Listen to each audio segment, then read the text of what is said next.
아프리카 오지에서 선교를 하면서 매우 놀라운 역사를 일으켰던 한 선교사님이 안식년에 고향으로 돌아왔습니다. 많은 선교 지망생들이 선교사님을 만나기를 원했죠. 그분의 기적적인 사역들, 아슬아슬했던 아프리카 토인들과의 관계들, 깊은 밀림을 지날 때 있었던 맹수들과의 싸움들, 그런 멋진 경험들을 듣기 위해서 많은 사람들이 몰려들었습니다. 그런데 선교사님은 놀랍게도 그런 얘기는 한마디도 하지 않고 기도가 얼마나 위대한가에 대한 얘기만 하는 거였습니다. 내가 그렇게 기도했더니 이렇게 응답해 주셨고, 이러이러한 어려움이 있을 때마다 기도했더니 이러이러하게 해결해 주셨고, 내가 어디로 갈지 알지 못하고 방황하고 있을 때 하나님께 기도하였더니 하나님이 기도함으로 갈 길이 열렸다고 증거한 것입니다. 그래서 한 젊은이가 손을 들고 이렇게 질문했습니다. 선교사님이 하셨던 그 모든 내용들은 모두 다 우연히 일어난 일이 아닐까요?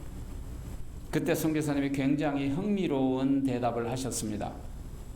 내 기도가 멈추어지면 당신이 우연이라고 생각한 것들이 다 멈춰지고, 세상 사람들이 우연이라고 하는 것들이 내가 기도할 때마다 다 그쳤답니다. 예수님께서 우리에게 기도에 대한 말씀을 가르쳐 주실 때, 구하기 전에 너에게 있어야 할 것을 너희 하나님 아버지께서 다 아시느니라 라고 마태복음 6장 8절에서 말씀하셨습니다. 하나님께서는 우리의 필요한 것을 이미 아셨는데 왜 우리는 그것을 위하여 기도해야 할까요? 하나님이 다 아시는데 기도할 필요가 있을까요? 라고 질문한 사람들이 종종 있습니다. 하나님이 우리에게 있어야 할 것을 아신다고 말씀하셨지 있어야 할 것을 공급해 주신다고 말씀하지 않았다는 사실입니다. 다 아시고 준비하심으로 우리가 도리어 기도하여서 얻어야 할 것을 강조하신 말씀입니다. 사실 우연이란 없습니다. 우연인 것처럼 보일 뿐입니다. 여러분, 상자 속에 1번부터 10번까지 동전 10개를 번호를 매겨서 상자 속에 집어넣고 흔들어 보십시오. 그리고 손을 내어서 1번을 꺼낼 확률은 10분의 1입니다. 2번을 꺼낼 확률도 10분의 1입니다. 그런데 먼저 1번을 꺼내고 그 다음에 2번을 꺼내는 확률은 100분의 1입니다. 그런데 만일에 1번, 그 다음에 2번 순서대로 10번까지 꺼내는 확률은 100만 분의 1입니다. 무슨 말을 하는 겁니까? 불가능한 확률이라 그 말입니다. 다시 말하면 우연이란 없단 말입니다. 하나님께서 다 알고 계시지만 우연히 우리에게 주시지는 않습니다. 문제는 우리가 하나님이 다 알고 계시는데 내가 무엇이 필요한지, 병이 들었는지, 병이 어떻게 하면 치료되는지, 돈이 필요한지, 물질이 필요한지 다 알고 계시는데 왜 기도하라고 할까요? 주시고 싶어서 기도하라고 하시는 겁니다. 주고 싶은 하나님이십니다. 자기 몸을 다 쏟아부어 주신 하나님이십니다. 그래서 구하면 주십니다. 어느 날 길을 걸어가다가 누가 저를 보고 아빠라고 뒤에서 불렀어요. 아빠라고 뒤에서 불렀으면 분명히 내 아들 아니면 내 딸입니다. 아니, 우연히 누가 저의 아들이 되면 우연히 누가 제 딸이 될 수 있겠습니까? 우연은 없다 그 말입니다. 내가 하나님을 향하여 하나님 아버지 기도할 수 있다는 것은 하나님은 나의 아버지가 되고 나는 하나님의 자녀가 된다는 사실입니다. 그것을 하나님의 필연적으로 만들어 놓으셨단 말입니다. 우연이 아니라 그런 뜻입니다. 기도는 하나님의 자녀와 하나님과 함께 대화하는 거예요. 내가 기도하면 하나님이 응답해 주시겠다고 약속하셨어요. 사람은 약속해 놓고 약속을 잘 지키지 않습니다. 그런데 하나님은 한 번 약속하시면 반드시 지키시는 신실하신 하나님이십니다. 왜냐하면 그것이 하나님의 본질이시고 그것이 하나님의 특성이기 때문입니다. 그러므로 내가 기도하면 하나님은 우리에게 응답하실 수밖에 없다 그 말입니다. 기도에는 결코 부도수표가 없습니다. 그럼에도 불구하고 우리의 현실에는 기도 응답을 받지 못하는 경우가 너무 많다는 사실입니다. 여러분은 여러분이 기도하는 응답을 도대체 몇 % 정도 받고 있습니까? 왜 기도 응답이 없을까요? 오늘 본문 첫 번째는 정욕으로 쓰려고 잘못 구하기 때문입니다.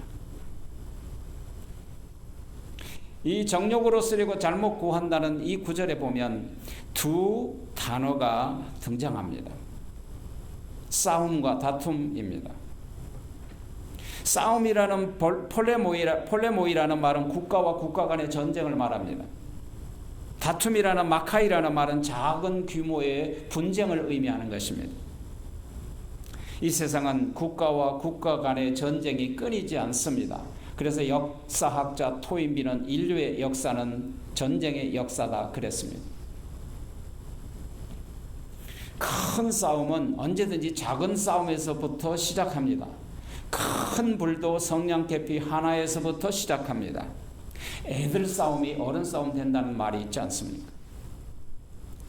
오늘 본문의 이 구절은 전쟁과 다툼의 근원이 어디서 오느냐라고 묻습니다. 너희 중에 싸움이 어디로 다툼이 어디서 쫓아나느냐? 불화와 다툼의 진원지가 어디냐라고 묻고 있습니다. 그리고 다음에 너희 중에 지체 중에서 싸우는 정욕으로 쫓아난 것이 아니냐? 한 사람의 정욕과 한 사람의 이기심으로 말미암아 사회와 국가 간의 전쟁이 일어난다 그 말입니다. 불씨가 작은 불씨에서 큰 불이 되는 것처럼 한 사람으로 말미암아 세계 대전이 일어났다 그 말입니다. 사람과 사람과의 불화와 다툼, 국가와 국가 간의 전쟁의 시발점은 따지고 들어가 보면 한 사람의 정욕으로부터 시작되었다 그 말입니다. 모든 인류가 다 폐망하고 멸망하고 죽었던 것은 한 사람 아담으로부터 비롯되었다 그 말입니다. 정욕이라는 말은 육체적이다 그런 뜻입니다. 정욕은 그래서 죄악의 뿌리입니다. 그래서 정욕은 자기 만족이에요.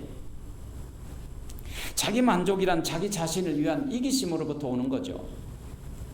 그래서 이기심이라는 건 자기 이익만을 추구하고 모든 것이 자기 중심적이기 때문에 타인에 대한 배려를 하지 않는 것입니다. 이게 이기적인 사람이에요. 남이 어떻게 되든 나만 살면 된다는 식으로 생각하고 말하고 판단하고 행동하고 그러면 백발백중 다툼과 싸움이 일어날 수밖에 없습니다. 여러분의 집안도 마찬가지입니다. 그렇게 살면 어떤 결과가 올까요? 그렇게 살면 오늘 본문 2절에 보니까 너의 욕심을 내어도 얻지 못하여 살인하여 시기하여도 능히 취하지 못함으로 다투고 싸우는도다. 여기서 보는 6가지 7가지의 결과가 나타납니다. 욕심을 내도 얻지 못하고 살인하고 시기하고 취하고 다투고 싸움이에요. 어디서부터 옵니까? 여러분의 한 사람의 심령 가운데 있는 정욕의 마음으로부터 비롯된다 그 말입니다. 그런데 사람이 육체 정욕을 따라서 아무리 욕심을 해도 얻지 못하고 남 잘못된 것을 보고 기뻐하고 잘되는 것을 시기하여도 능히 자기는 취하지 못한다고 했습니다. 성경 말씀에. 그러니까 좌절된 욕망뿐이에요. 이기심과 자기 이익과 자기 유익과 자기 중심적으로 살아가는 과도한 욕망은 채워질수록 채우려고 하는 갈증만 더욱 심해져 가는 것입니다. 그 결과 육체의 욕망은 만족할 수 없고 오직 좌절의 연속이 지속되는 것입니다. 많은 성도들이 오랫동안 기도했는데 왜 응답이 없느냐고 말하는 사람들이 더러 있습니다. 부르짖고 기도하고 금식하고 기도해도 응답이 없다는 거예요. 사람들이 하나님께 구하여도 얻지 못한 것은 자신의 만족을 채우기 위해서 구하기 때문이라고 오늘 본문에서 말씀하십니다. 그러므로 기도하면서 만일에 응답이 없으면 기도의 동기가 선한가, 기도의 내용이 의로운가, 혹시 이기심을 가지고 기도하고 있지 않는가를 스스로 잘 살펴야 합니다. 왜 기도의 응답을 받지 못할까요? 그런 이기심으로 기도하면 하나님이 주시지 않는다는 것입니다. 자기 중심적으로 기도하면 응답을 받을 수가 없습니다. 그런 정욕으로 기도하면 기도 응답이 없다는 거예요. 예수님께서는 누가복음 18장에서 두 사람의 기도에 대한 말씀을 하십니다. 그 중에서 자기 중심적인 바리새인의 기도를 지적하셨습니다. 그런 기도 중에 자기 의의를 나타냈어요. 다시 말하면 자기 중심적으로 자기 의의를 드러냈다 그 말입니다. 자기 자랑을 한 거죠. 바리새인은 서서 기도하여 하나님이여 나는 다른 사람들 곧 토색과 가부리와 가늠한 자들과 같지 아니하고 저기 있는 세리와도 같지 아니함을 감사합니다. 이래 내가 2번씩 금식하고 11조를 잘 내고 있습니다. 할렐루야 하고 기도했다 그 말이에요. 뭐 그건 나쁜 건 아니겠죠. 죄는 아니겠죠. 그러나 기도가 잘못됐다 그 말입니다. 이 사람은 자기 스스로 남의 불의와 간음과 토색을 하지 않는 아주 적극적으로 살아가는 신앙인이에요. 그리고 10의 1조 일주일에 금식을 2번씩, 일주일에 2번씩 이틀을 금식하는 너무나도 훌륭한 그리스도인이에요. 아니 그리스도인 아니겠죠. 유태인이겠죠. 그리고 10의 1조를 아무런 거리낌 없이 잘 내는 훌륭한 그리스도인이에요. 그런데 세상으로부터 죄인으로 따돌림을 받은 세무 공무원이었어요. 근데 그는 이렇게 기도했습니다. 세리는 멀리 서서 감히 하늘을 우러러보지도 못하고 가슴을 치며 하나님이시여 나를 불쌍히 여기시옵소서 나는 죄인이로소이다.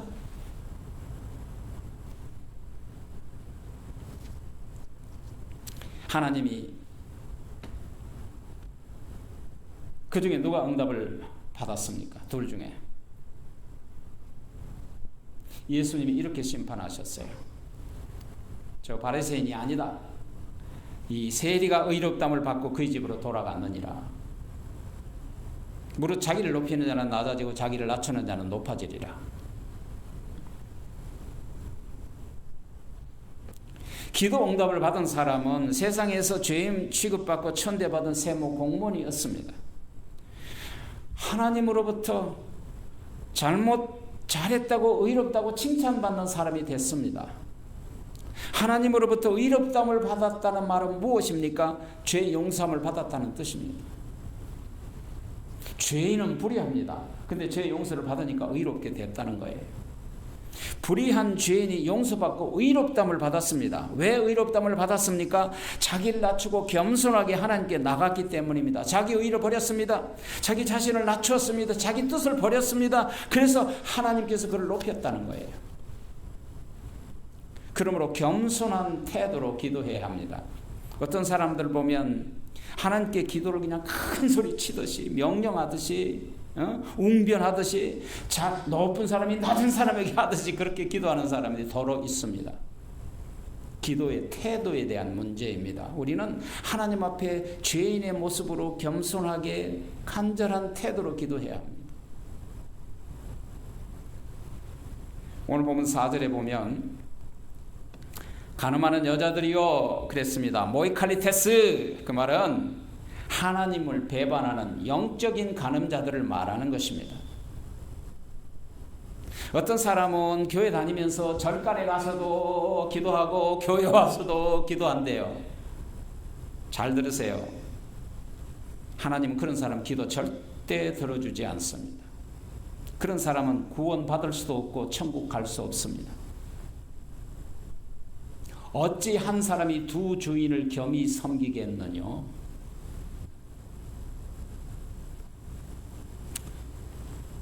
영적인 간음은 세상과 짝하고 하나님을 배반하는 일입니다.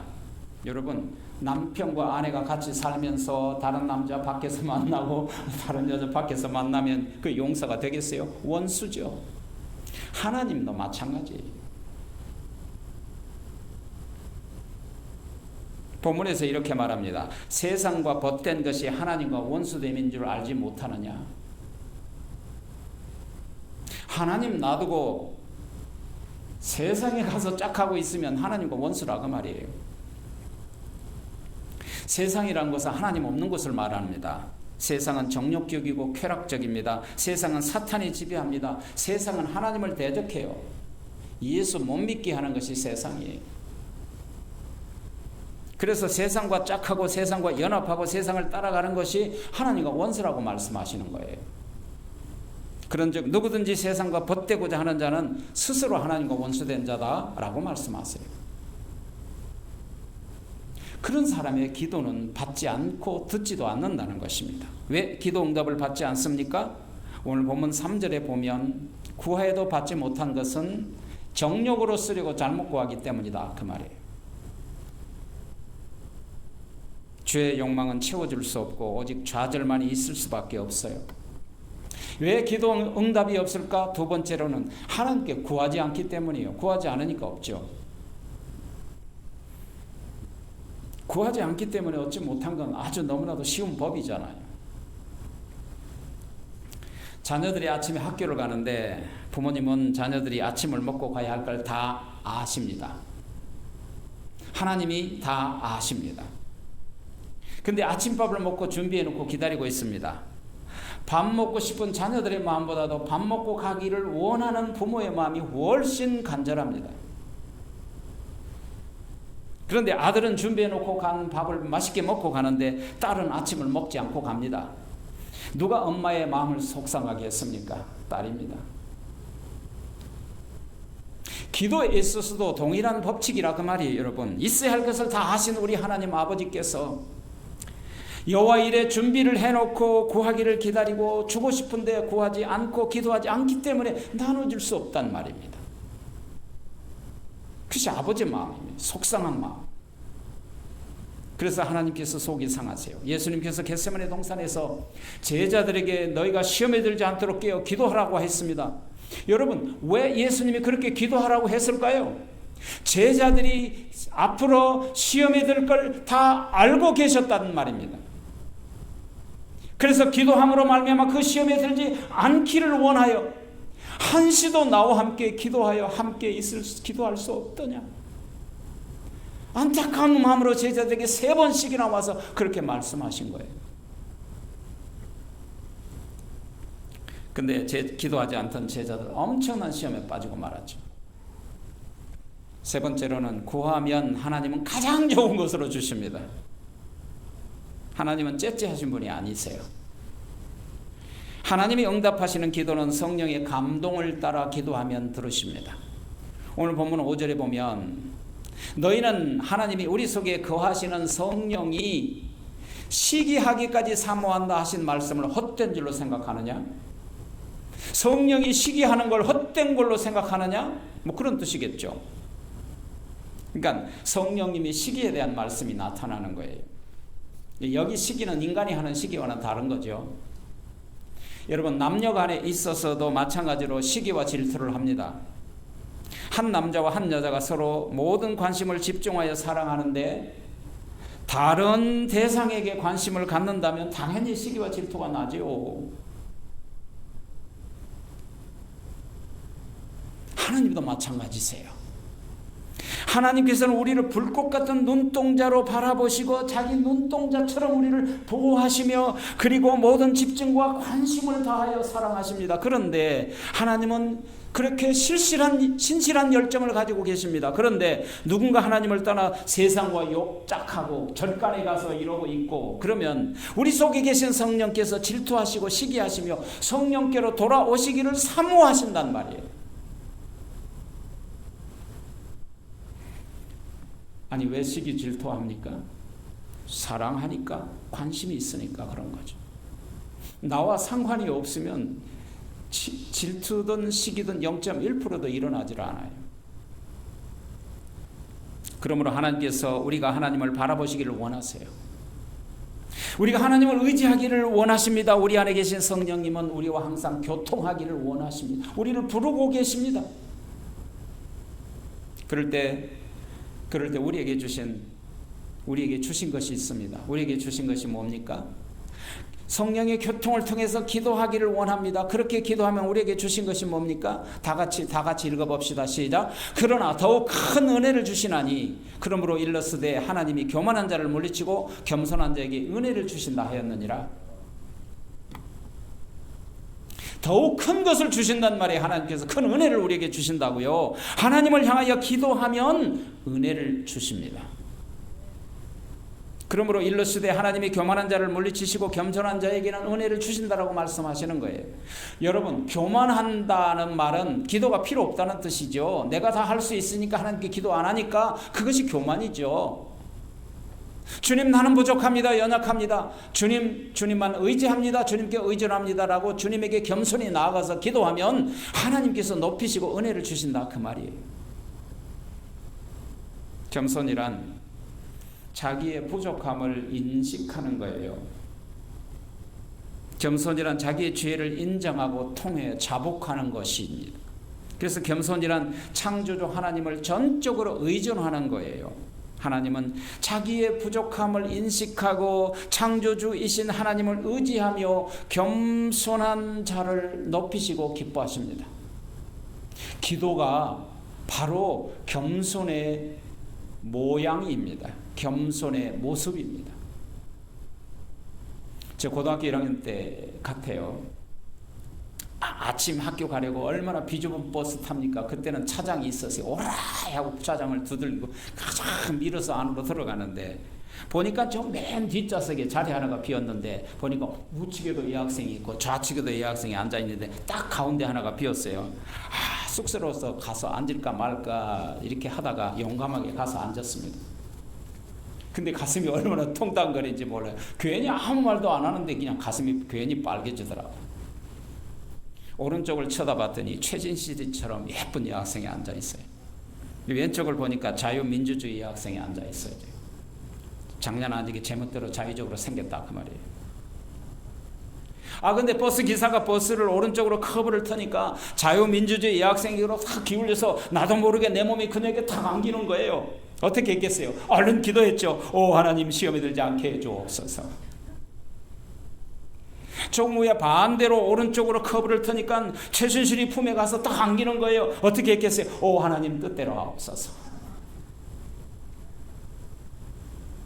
그것은 하나님의 뜻대로 기도한 것이 아니라 동기가 불순한 기도예요.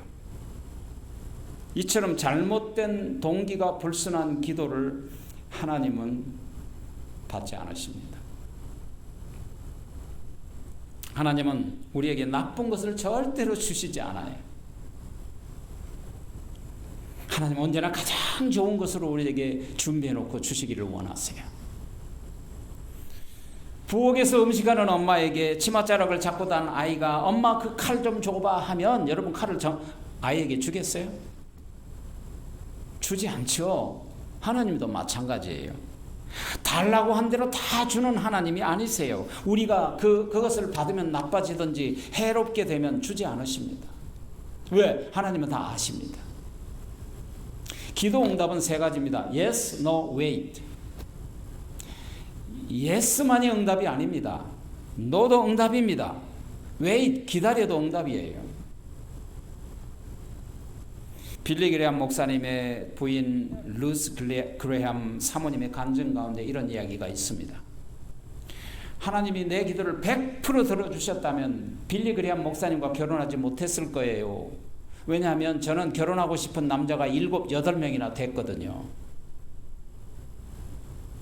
아마도 형편없는 사람들과 아마 지금 살고 있을 거예요. 그러더라고요. 그녀가 젊어서 다른 남자와 결혼하고 싶었는데 간절히 기도했대요. 이 남자가 내 남편일까? 저 남자가 내 남편일까? 쓸만하면 하나님 이 사람과 결혼하게 해주세요. 그렇게 간절히 기도했던 사람이 7, 8이었대요. 근데 안 되더라는 거예요. 근데 어느 날 한 남학생이 자기에게 찾아왔는데 그 사람이 빌리 그레함이었다는 거예요. 그래서 하나님은 그저가 기도한 남자들 대신에 빌리 그레함 가장 좋은 사람을 줬다고 고백하더라고요. 내 편에서 생각하기를 좋지 않는 것 같아도 하나님은 언제나 우리에게 최선을 주십니다. 그분을 믿으셔야 돼요. 마태복음 7장 7절에 구하라 그러면 구할 것이요 찾으라 그러면 찾을 것이요 두드리라 그러면 열릴 것이니 구하는 자가 구할 것이요 찾는 자가 찾을 것이요 두드리는 자에게 열릴 것이라. 너희가 아들이 떡을 달라면 돌을 줄 자가 어디 있으며 생선을 달라면 뱀을 던져줄 자가 어디 있겠느냐. 하물며 너희가 악할지라도 자식에게 좋은 것을 줄 알거든 하늘에 계신 아버지께서 너희에게 가장 좋은 것으로 주시지 아니하겠느냐.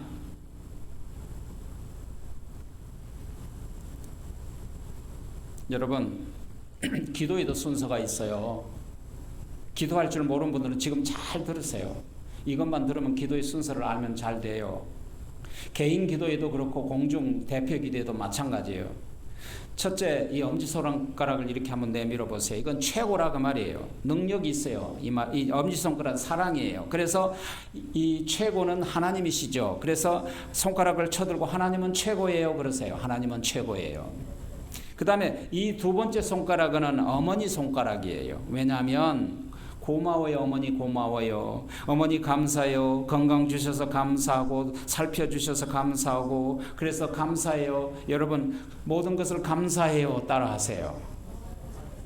그 말은 뭐냐면 첫째 하나님을 높이고 자랑하는 기도가 먼저 순서고 그 다음에 감사의 기도가 두 번째 나와야 된다 그 말이에요. 거기에다가 살을 붙이고 살을 붙이면 되는 거예요. 세 번째 기도는 이게 좀 흉측해요. 이거는 보통 욕하는 손가락이든지 아니면 이 키만 크지 하는 일이 없어요 이놈은. 그래서 제일 크기가 크지만 자기가 제일이라고 제일 높잖아요. 제일이라고 맨날 그래요. 그가 누구예요? 나요. 그래서 뭐라고? 자 이렇게 하세요. 나를 향하여 주님 용서해 주세요. 주님 용서해 주세요. 세 번째 용서의 기도를 하는 거예요. 네 번째 기도는 약지 기도예요. 이건 약하다고 해서 약지예요. 그러니까 나는 약해요. 도와주세요. 자, 약지를 이렇게 하면서 하나님 나는 부족해요. 도와주세요. 나를 뭘 달라고 하는 거예요. 도와달라고. 하나님 도와주세요. 그 다음에 마지막 새끼손가락은 그리고 하나님 예수님 이름으로 기도합니다. 그 말이에요. 이 5가지 법칙을 알면 여러분들이 기도가 쉬워요. 자 따라하세요. 하나님 최고예요. 하나님 감사해요. 하나님 용서해 주세요. 하나님 도와주세요. 예수님 이름으로 기도합니다. 이래도 모르면 어떻게 해요? 조지 뮬러 목사님이 책 가운데 5만 번의 기도 응답이라는 책을 여러분 읽어보셨을 거예요. 그분은 5만 번의 기도 응답을 받은 걸 전부 일기를 써서 책을 낸 사람이죠. 근데 딱 한 가지 기도 응답을 안 들어주신 기도가 있었대요. 궁금하죠?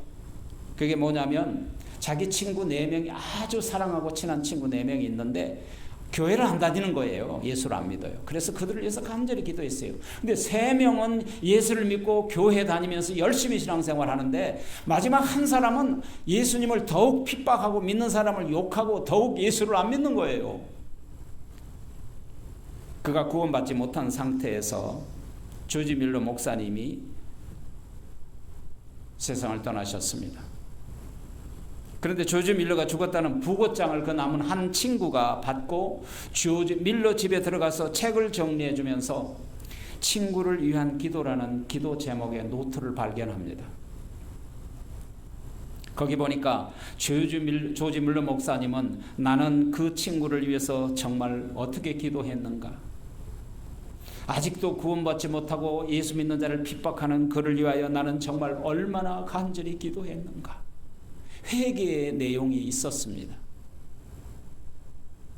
그걸 읽다가 그 친구가 가슴을 치며 통곡을 해요. 무릎을 꿇고 엉엉 울었습니다. 그리고 장례식에서 조사를 한 사람은 마지막 예수 믿는 그 친구였습니다. 그날 비로소 조지 밀러의 기도에 응답이 되는 날이었다 그 말입니다. 그렇습니다. 때로는 기도가 금방 응답되지 않는 것으로 우리에게 보일지라도 하나님 앞에 기도하면 절대로 거절하지 않으십니다. 기도는 부도수표가 없습니다. 하나님은 언제나 가장 최고의 것으로 우리에게 응답해 주십니다. 기도하지 않는 것, 그것은 기도하지 않아서 응답이 없는 것입니다. 우리에게 유익이 없거나 잘못된 기도를 할 때는 응답하지 않습니다. 정욕적으로 잘못된 동기로 기도하면 하나님은 응답하지 않습니다. 기다리는 것도 기도의 응답입니다. 왜냐하면 아직 때가 되지 않았던지 아니면 더 가장 좋은 것으로 주시기 위하여 준비하시는 중인지도 모릅니다. 기도하겠습니다.